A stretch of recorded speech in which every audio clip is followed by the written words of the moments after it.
أعوذ بالله من الشيطان الرجيم.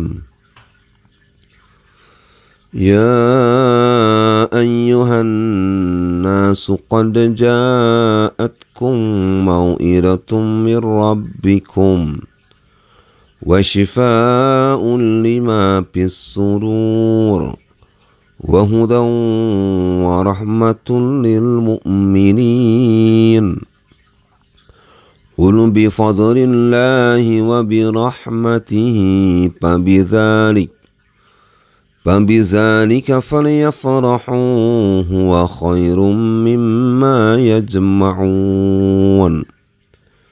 Sami'na wa ata'na ghufranaka rabbana wa ilaikal masir. Menurut surat Yunus yang barusan saya baca pada ayat 57 dan 58,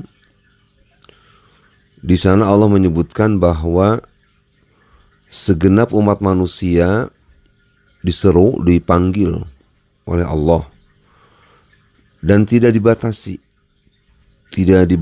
oleh panggilan misalkan seperti yang pada umumnya memanggil orang-orang beriman. Ya ayyuhalladzina amanu. Nah, tidak begitu. Tapi Allah memanggilnya ya ayyuhan nasu, wahai segenap umat manusia. Artinya seluruh manusia diseru, dipanggil oleh ayat ini. Agar apa? Silakan yang merasa dirinya manusia, kaji, pelajari, baca kitab suci Al-Quran. Allah terbuka. Wahai manusia, qad ja'atkum mau'idatun min rabbikum. Untuk kamu sebagai manusia, karena memang pada prinsipnya manusia itu tiada lain kecuali datang dari Allah, diciptakan oleh Allah, dihadirkan di muka bumi oleh Allah, bahkan sudah diberikan nilai-nilai fitrah, sudah diberikan nilai-nilai tauhid jauh-jauh hari sebelum dihadirkan ke muka bumi. Jadi kuat alasan dari aspek tinjauan tauhid kalau manusia itu memang sudah bertauhid.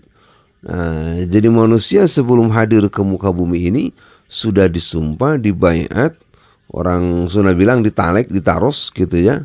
Nah itu di Al-A'raf 172. Pertanyaan Allah kepada ruh sebelum hadir ke muka bumi, alastu birabbikum, hai manusia, hai ruh, alastu birabbikum, bukankah aku adalah Tuhan kalian? Nah dulu kita tiap manusia yang hadir menjawab bala syahidna, tentu ya Allah kami bersaksi. Nah gitu ya. Jadi sudah ada cikal bakal fitrah. Makanya nanti manusia masing-masing ditiupkan ruh ya pada posisi dalam kandungan si ibu itu dalam posisi 120 hari. Kandungan 120 hari itu berarti 4 bulan. Ditiupkan ruh. Ditetapkan rezekinya, ajalnya, amal baik dan buruknya, bahkan ditetapkan kebahagiaan dan kecelakaannya, atau dalam kata lain surga dan nerakanya sudah ditetapkan. Nah, oleh karena nanti dihadirkan manusia ke muka bumi.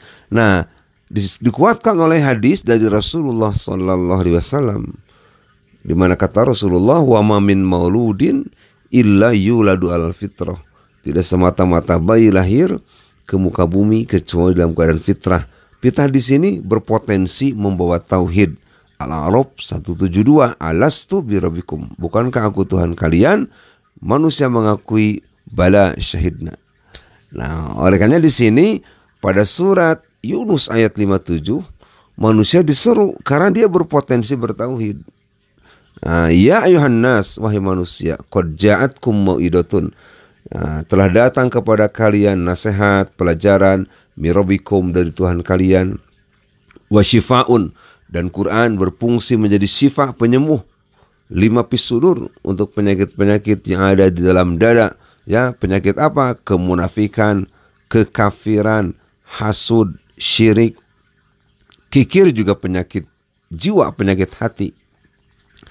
Jadi Al-Quran ketika dipelajari, ketika diamalkan akan menjadi pengobatan kepada jiwa. Nah, Quran tidak menyebutkan 5 pil jasad, obat untuk jasad, karena faktanya dunia medis, dunia kedokteran, bahkan dunia herbal jauh lebih pesat untuk pengobatan fisik mah, ya banyak dokter spesialis untuk pengobatan fisik.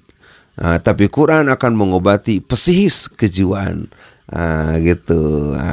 Jadi yang selalu egois, yang selalu berbuat zolim, khianat, menipu, nah ini harus masuk ke wilayah pengobatan melalui terapi Al-Quran.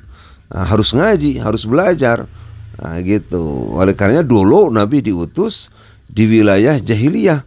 Nah, cukup dengan 23 tahun ya, menerapkan Al-Quran di Mekah dan Madinah.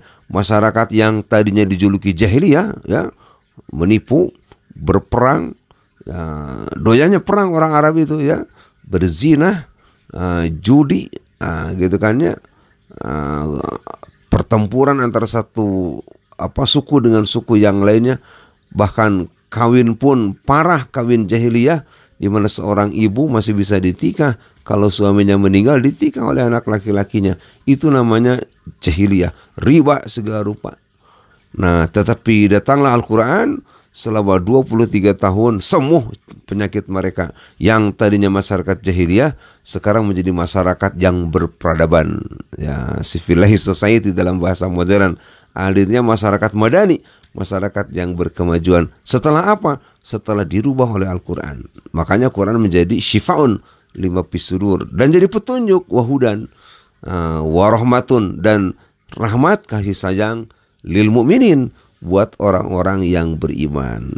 Nah, di ayat 58-nya masih di surat Yunus, Allah menyebutkan kul bifadlillahi wa birahmatihi fabidzalika falyafrahu huwa khairun mimma yajma'un. Katakan oleh Muhammad kepada manusia, dengan karunia Allah itu dan dengan rahmat Allah itu hendaklah kalian bergembira. Jadi kata mufasir, kita diberikan karunia Allah yaitu Al-Quran. Fadlullah Al-Quran. Karunia Allah itu adalah Al-Quran. Warahmatuhu, dan disebut rahmatnya adalah ayyaja'alakum min ahlihi. Kalau kalian dimasukkan menjadi kelompok ahli-ahli Al-Quran. Jadi Quran fadlullah, karunia Allah. Sementara rahmatnya itu adalah ayyaja'alakum min ahlihi. Kamu masuk ke dalam wilayah keluarga besar Al-Quran. Nah, jadi kita harus jadi bangga sebagai para penerima Quran, dikelompokkan sebagai keluarga besar Al-Quran, keluarga besar Allah. Nah, itu namanya rahmatnya. Dengan cara ini, kata Allah, paliyafrahu, kamu harus gembira. Jadi kita kaum muslimin sebagai para penerima pewaris Al-Quranul Karim, sebagai umat pilihan, umat terakhir, umat yang terbaik. Ya, kata Quran, kamu adalah khairu ummah, diberi kitab suci yang masih orsinil, yang masih utuh dan dijaga kemurniannya sampai hari kiamat. Kitab-kitab langit yang lainnya itu sudah tidak lagi otentik, ya. Taurat, Zabur, Injil sudah ada banyak distorsi, ya, penyimpangan-penyimpangan dan pengkaburan-pengkaburan makna. Di samping tentu saja secara relevansinya sudah tidak ada.